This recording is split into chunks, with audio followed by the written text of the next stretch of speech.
7:14 in the evening, October 1961. A diamond cab driver working the Union Station stand. Call him Coleman. A composite drawn from documented company and independent driver accounts of this stand and era, not a named historical record, had run the same route for 6 years. Station to downtown, downtown to the hill back to the station. A man in a wool coat stepped off the platform, gave an address on Connecticut Avenue, and asked what it would cost. Coleman didn't reach for a meter. There wasn't one to reach for. No cab in Washington had one, hadn't for 30 years, wouldn't for almost 50 more. He looked at the address, looked at the map folded against the dashboard, and said a number. The passenger didn't argue, because he had no way to. Nobody arriving in this city that year had a way to. In every other major American city, a taxi fare was a number that grew as the wheels turned, a meter converting distance and time into money the rider could watch. Washington did not work that way. The fare here wasn't a calculation the passenger could check against the trip he had just taken. It was a boundary line on a map Coleman carried in his head, drawn by a commission the passenger had never heard of, and the passenger had no way to know where that line actually was. What was that map? Who drew it? And why did a city that sent representatives to argue policy for the entire rest of the country have no say in how its own cab fares were set? Well, before we go further, if this kind of documentation matters to you, consider subscribing. Every video here goes into one specific aspect of American cab culture: the vehicle, the shift, the fare system, and the specific knowledge of the driver, who knew a city in a way that no app has replicated. A Washington cab fare wasn't a number that climbed as you rode. It was a line on a map that only the driver and Congress fully controlled. And if you drove a cab in this era, or your family did, leave it in the comments. If you drove or rode in a Washington cab before 2008, what do you remember about figuring out the fare before you got in? The zone system was a symptom of something larger about how Washington was governed. And that's a story this channel will come back to. Back to the cab. The line on Coleman's map went back to 1933. Washington's Public Utilities Commission carved the district into geographic zones, using its own major streets as boundaries, and set the fare not by how far a passenger actually traveled, but by how many of those zone lines the trip crossed. Congress backed the arrangement through appropriations bill language that blocked the commission from requiring meters at all, language that had been renewed, quietly, since the 1930s. By the 1950s, more than 20 of these zones covered the city. A single zone crossing might run 60 cents for 6 blocks. A diagonal trip through the entire map, crossing every zone in sequence, could cost $3.30. For a ride, a meter might have priced very differently. The fare depended entirely on which lines you crossed, never on how far you'd actually gone. For a Washington resident who made the same commute every day, this was not a flaw. It was a fixed, memorized number, immune to traffic, immune to detours. For the man off the train from Baltimore, it was something else entirely. A system with no way to check it from the back seat. The zone map itself was never posted anywhere a passenger could study it before getting in. It lived on dashboards, on visors, folded into door pockets, a driver's working document, not a public one. Every Washington cab driver in this era carried some version of it, and carrying it was not the same as knowing it. Drivers who worked these routes for years describe learning the zone lines the way a conductor learns station stops, not by reading the map on each trip, but by absorbing where one line ended and the next began, block by block, until the boundary was no longer a line on paper, but a fact about a specific corner. A cab could sit at a red light half inside one zone and half inside another, and the driver was expected to know it instantly, without consulting anything. Washington's own street plan made this harder than it needed to be. Pierre L'Enfant's 1791 design laid diagonal avenues across a numbered and lettered grid, producing traffic circles where 5 or 6 streets converged at once. Exactly the kind of intersection where a zone boundary was hardest to place with confidence and easiest to dispute afterward. There was no dispatcher radio call that could settle a zone argument once the trip was already moving. There was no meter readout either side could point to. There was only the driver's stated boundary, and the passenger's willingness, or refusal, to accept it. The Public Utilities Commission existed to hear complaints. In theory. In practice, a dispute settled after the fact, at a downtown office, days or weeks later, did nothing for the passenger standing on the curb with his wallet out and a number he couldn't independently verify. The system's real enforcement mechanism was never a hearing room. It was the driver's own reputation on his regular route, and the fact that most riders, most days, weren't visitors. They were people who already knew the fare because they'd paid it 100 times before. What happened then, when a passenger simply didn't believe the number he'd been given? A Washington Post columnist, riding home from a story in 1968, gave the system its clearest documented test. He took a cab from 16th and Harvard Streets Northwest to 15th and L Streets Northwest. The fare came to $2.40. He paid it, then realized he'd left his notes at the first address. He hailed a second cab back to 16th and Harvard. That fare was $3 for the identical trip run in reverse. Puzzled, he hailed a third cab to return, once more, to 15th and L. That fare was $2.10. 3 cabs, 1 route, covered twice in each direction, 3 different prices. When he told the third driver the whole story and asked him to explain the gap, the driver's answer was not an apology. It was closer to an admission of restraint. He said he probably should have charged $3 too. This was not a driver caught cheating a passenger who couldn't check his math.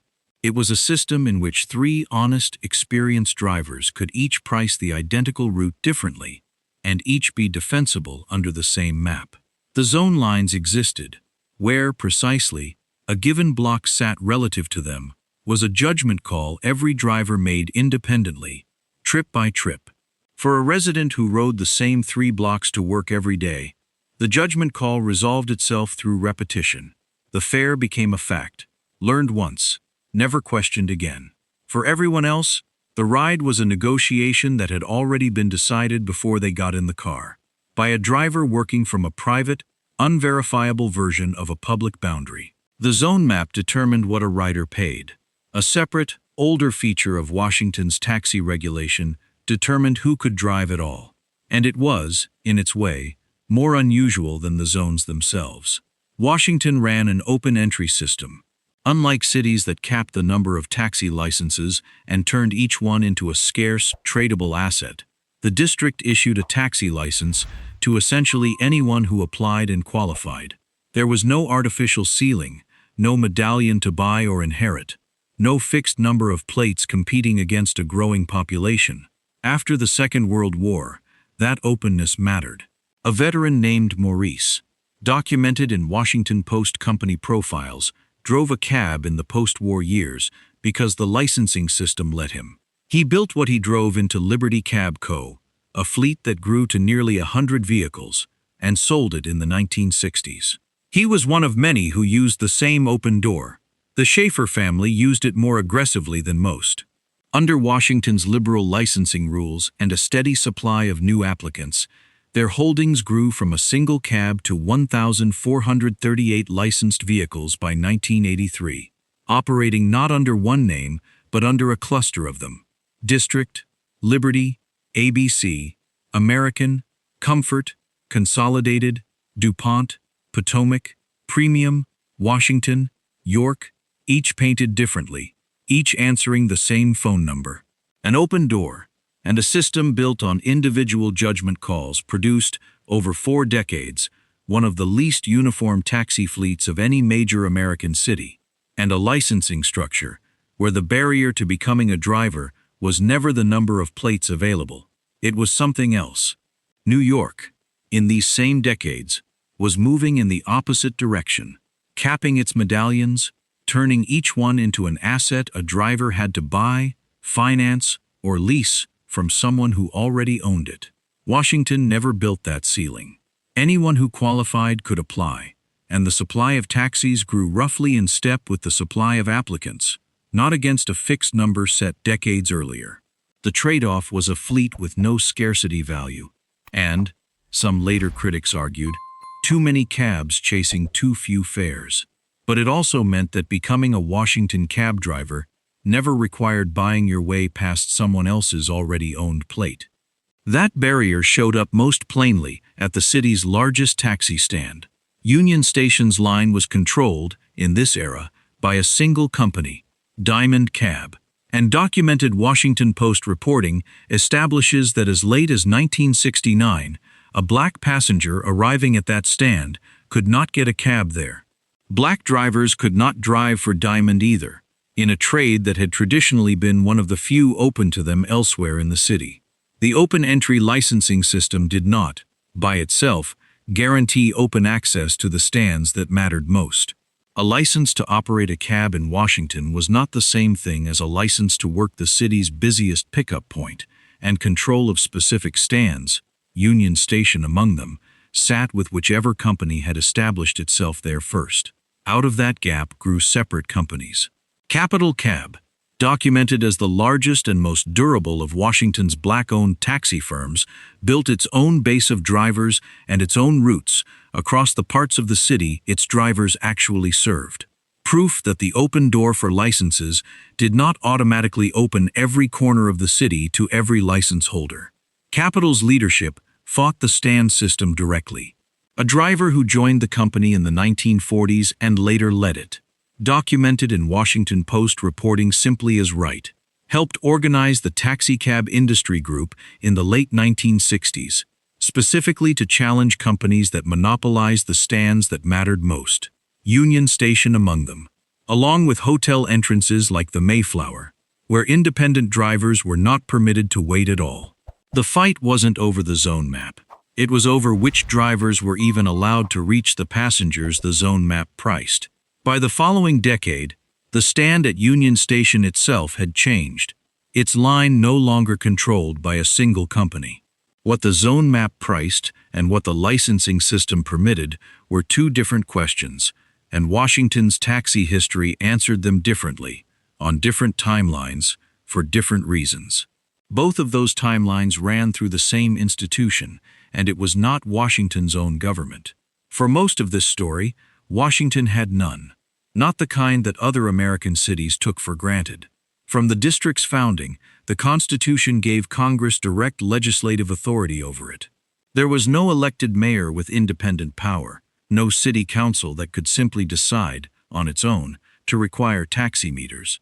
That authority sat with the Public Utilities Commission, and the Commission's authority sat, in turn, with whatever Congress permitted it to do each year through the federal budget. This is why the meter question kept surfacing and kept dying the same way. It wasn't a local regulatory debate settled by local hearings.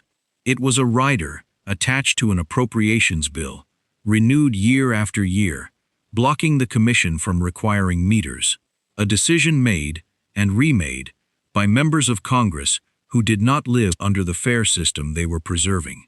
Not until 1973 did the Home Rule Act give Washington residents an elected mayor and council of their own. And even then, Congress kept the authority to review and overturn what that local government passed. The zone system had already been running for 4 decades by that point. Home rule didn't end it. It simply meant that, for the first time, the fight over it would include people the district had actually elected. Getting even that far had taken decades of argument in Congress itself, much of it turning on the fact that Washington's population was majority black and had no vote in the body governing it. One senator who had long opposed home rule reversed his position in the early 1970s, telling a reporter that under local self-government, Congress could no longer be treated as the body everyone else's frustration got passed along to. A member of the House committee that had overseen the district for years made a similar point from the opposite direction. Tired, in his own words, of being blamed for decisions the district's residents had never been allowed to make themselves. The taxi zone fight was a small, specific example of exactly the arrangement both men were describing. What changed, in practice, once Washington had a local government able to take up a fight Congress had controlled for 40 years. Not very much, and not quickly. That was the pattern's most telling feature. In 1992, a member of the district's own taxicab commission pointed out something that had been sitting in the public record for 61 years. Back in 1931, the old Public Service Commission had already ordered meters into Washington's cabs. No one at the meeting could explain why that order had simply never been carried out. It hadn't been repealed. It had just been ignored. For 6 decades, without anyone in the room being able to say precisely how. Studies followed studies. In the mid-1990s, the Taxicab Commission commissioned a review that cost roughly $200,000 and took a year and a half to produce a conclusion that had been obvious to nearly everyone involved from the start. The zone system caused constant fare disputes, confused visitors, and should be replaced. In 1996, the commission voted to kill it, with a target date of 1998. 1998 came and went. The zone system did not. A 1996 Washington Post retrospective on the decision described the system as something that had stood for more than 60 years, as a monument to confusion and to an industry too tightly controlled from Capitol Hill, and noted, dryly, that meters would end most fare disputes and might even improve the reputation of a trade already competing against the subway. None of that observation was new. It simply hadn't been enough for 6 decades to move the outcome. Years later, one industry observer would describe the contrast between the two systems in musical terms. New York's meter and grid arrangement as something close to a symphony, precise and mathematically legible from the first note, against Washington's zone system as something closer to jazz improvisation, technically governed by rules, but rules that every player interpreted a little differently, trip by trip, corner by corner. It was a generous way of describing a system that had, by any regulatory measure, failed its own stated purpose for 2/3 of a century. It finally moved in 2007. Mayor Adrian Fenty ordered Washington's taxi companies to drop the zone system for standard time and distance meters, and on May 1, 2008, the requirement took effect. Washington became, at last, an ordinary American taxi city in this one specific respect. The only one, reporters noted at the time, that had ever needed to make the change this late. Public radio covered the changeover the way Washington covered most of its own oddities, with a note of civic embarrassment. One broadcast pointed out that a visiting foreign dignitary who hailed a cab on Capitol Hill that week would have faced the same zone confusion every ordinary tourist had faced for 75 years. A system, the report noted, that no other major American city still asked its visitors to navigate. Drivers were not uniformly relieved. A working cab driver, William Riley, tried to explain the old system to a reporter that same year, describing, in essence, how crossing from one numbered zone into the next added a charge. The same logic Coleman had carried in his head in 1961, still being explained, in the same words, 46 years later. For drivers who had spent decades learning that system the way Coleman had, the meter wasn't clarity. It was the end of a specific, hard-won kind of local knowledge that no longer had anywhere to be used. For riders, the change was closer to a stated relief that had taken 75 years to arrive. A fare a passenger could watch accumulate in real time, tied to the trip actually taken, rather than a boundary line only the driver could see. Both things were documented as true at once. What does it mean that a system nearly everyone agreed was flawed took 3/4 of a century, and a federal governance structure unique to one city, to finally end? If this channel is worth subscribing to, that's how you tell us. A Washington cab fare wasn't a number that climbed as you rode. It was a line on a map that only the driver, and Congress, fully controlled. Watching that system finally end in 2008 means watching the last chapter of something that started in 1933, in an office most Washingtonians never saw, under an authority most Washingtonians had no vote over. And if you have a cab story from this era, as a driver, as a regular passenger, as someone whose city this was, write it in the comments. If you drove, or rode in a Washington cab before 2008? What do you remember about figuring out the fare before you got in? Which corner? Which company?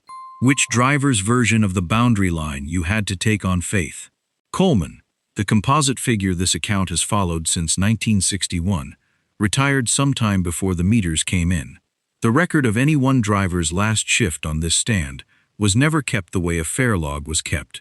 What the Public Utilities Commission's files show, and later the Taxicab Commission's, is zones, their boundaries, their fares, their slow, repeatedly postponed replacement.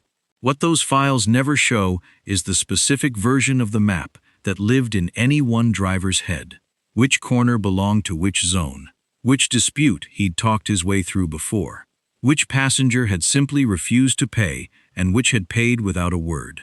That knowledge had no official form. It could not be filed.